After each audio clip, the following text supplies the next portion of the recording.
What authority should our government have when it comes to conducting surveillance? It's a very old debate, one that goes back to before our country was founded. It's why the Fourth Amendment exists in our Constitution. But the debate has changed over time, and that's the result of technology. Now let me focus the question a little bit more on the National Security Agency. That's a military organization that was created by Truman in 1952 to collect intelligence on foreign powers hostile to the United States. Their leaders, their military commanders. I don't think Stephen or myself would ever argue that that isn't a vital and necessary role that our US military should be playing. I'm not here to tell you the NSA shouldn't exist. I'm here to talk about what they should be allowed to collect, what they should be given access to, and how that information should be used.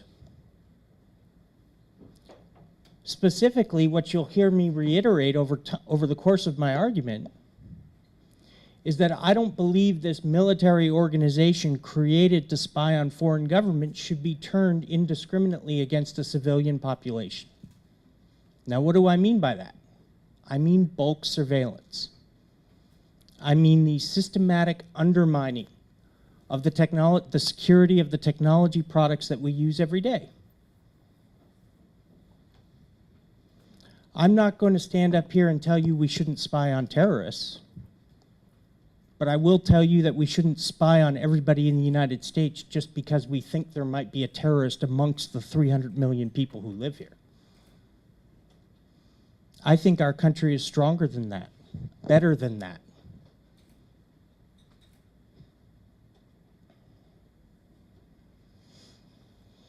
Now, this is a debate that we've had before.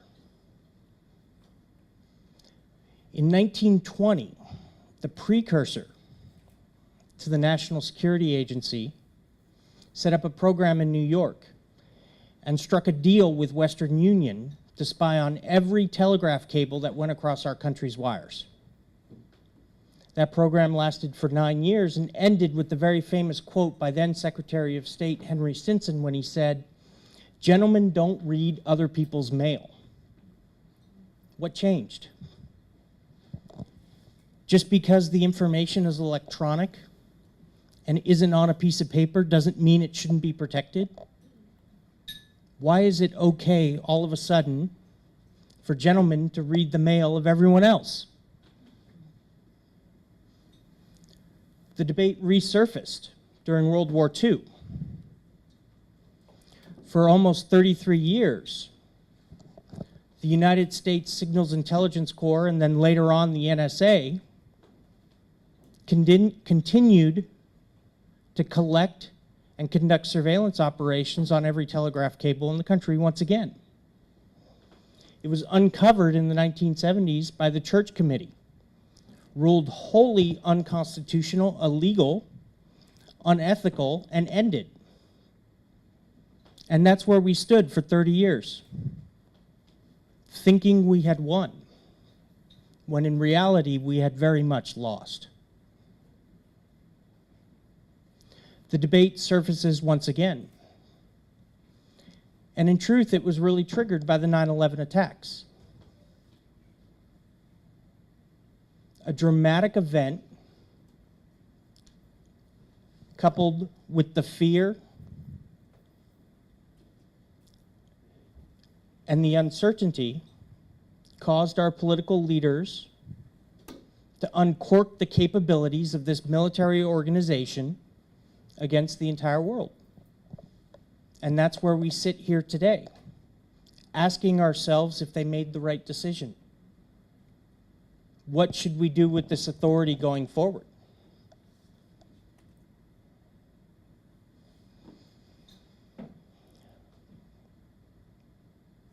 Now, for me personally, this issue really hinges on several things, some of which really start to irk me. Technical term. specifically the secrecy. How can we as a people provide oversight to our government, give them consent to conduct this surveillance if we don't know what's going on? For me personally, the line was crossed when we created secret courts that began ordering private citizens and private businesses to conduct surveillance on behalf of government, and then at the same time restricted their ability to tell anybody that it was going on. If there's anything that we should come away from today's debate thinking, it's that that needs to end. If a capability is so sensitive that it can't be used in a court of law against a private citizen,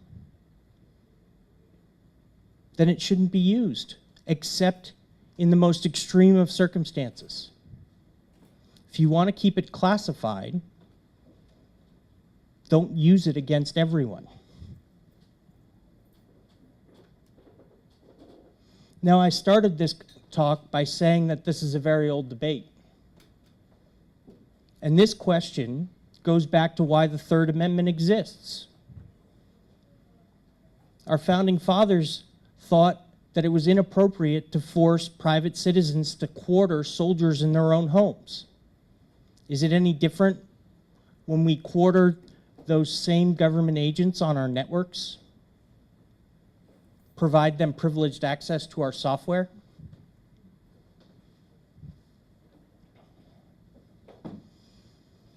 Now, some would say oversight is enough.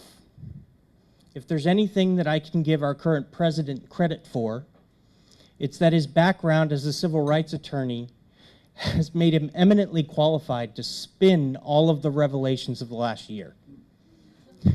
He's very good at using terms like adequate oversight, sufficient controls, minimization and protection of privacy, terms that put many of us at ease. But for me, secret oversight of secret programs is not enough. I don't have to look very far in history to find examples, even in our own country, of where far more limited capabilities have been abused. The McCarthy era, the House Committee on Un-American Activities, the Senate Anti-Subversive Committee, later on, the Hoover administration, and the FBI's domestic surveillance activities, codenamed COINTELPRO, that some of you may be familiar with, where the FBI basically conducted illegal surveillance on members of Congress, Robert Kennedy amongst them, against members of the civil rights movement, including Dr. King, and members of the anti-war movement, Jane Fonda. The bottom line is, if we allow these capabilities to exist, these powers to remain unchecked, whoever comes into control of them gets to determine who they're used against. And even if you agree with who they're being used against now, you might not agree with who they're used against tomorrow, particularly given the rapidly changing definition of the word terrorist.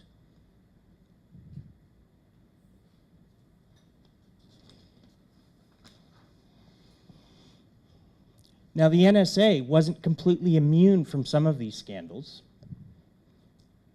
Miranet was the NSA code name for their participation in COINTELPRO. They helped the FBI. Now, I'm not arguing there should be a complete separation, a Chinese wall. But I am saying we need to respect the division of labor, respect the power and authority that we've entrusted to government, and ensure they understand that they use that access and those capabilities in ways that are beyond reproach. And I don't think they can justify to any of us that they have probable cause to look at the communications of over 1 billion people, because that's how many people they're spying on every day.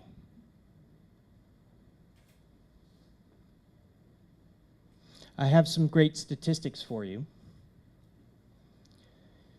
Between February 8th and March 8th of last year, the NSA picked up somewhere in the neighborhood of 124 billion phone records and 94 billion computer data records, internet search queries, meta information from emails, etc. They sorted and filtered that information into over 70 databases that they shared with their intelligence partners. Their way for getting around the law was, if they wanted to look at somebody's communications who happened to be American, was to call up a friend in a foreign intelligence agency and have them do it. The NSA has a slogan: "In God we trust, everyone else we monitor." It goes to a organizational ethos whereby the people who are operating these systems feel that they are just and right in conducting this type of surveillance. After all, they trust themselves not to abuse it. It's when we come to the question of whether or not they can gain our trust that it becomes a much trickier question. And certainly the way to do that isn't through secrecy.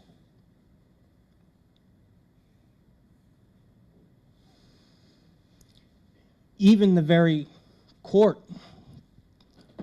the Foreign Intelligence Surveillance Court, has admitted that they don't have the resources, the skills, or the personnel to conduct oversight on the very programs that they authorize.